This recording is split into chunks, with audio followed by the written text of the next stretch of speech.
কিন্তু এই ছেলেটার মতো ট্র্যাজিক হিরো ব্রাজিলিয়ান ফুটবলে হয়তো আগে কখনো আসেনি। হ্যাঁ, আজ কথা হচ্ছে ফুটবলের রাজপুত্র নেইমারকে নিয়ে।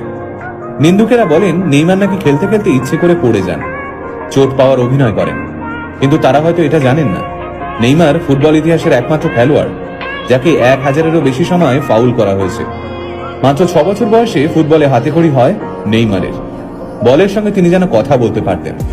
গোল তো অনেকেই দিতে পারে, কিন্তু ফুটবল খেলাটা যে একটা শিল্প, সেটা হয়তো ছোট্ট নেইমারকে দেখলে বোঝা যেত।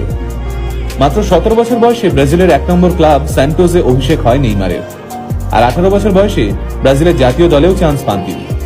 এখানে জানিয়ে রাখি, নেইমার সেই একমাত্র খেলোয়াড় যিনি ইউরোপের কোনো বড় টিমে না খেলেও ব্যালেন ডিওরের জন্য নমিনেশন পেয়েছিলেন, তাও আবার মাত্র 21 বছর বয়সে। নেইমারের যখন 18 বছর বয়স, তখন থেকেই তাকে নিজের দলে নেওয়ার জন্য ব্রাজিলের মাঠে হতে দিয়ে পড়ে থাকতো বার্সেলোনা।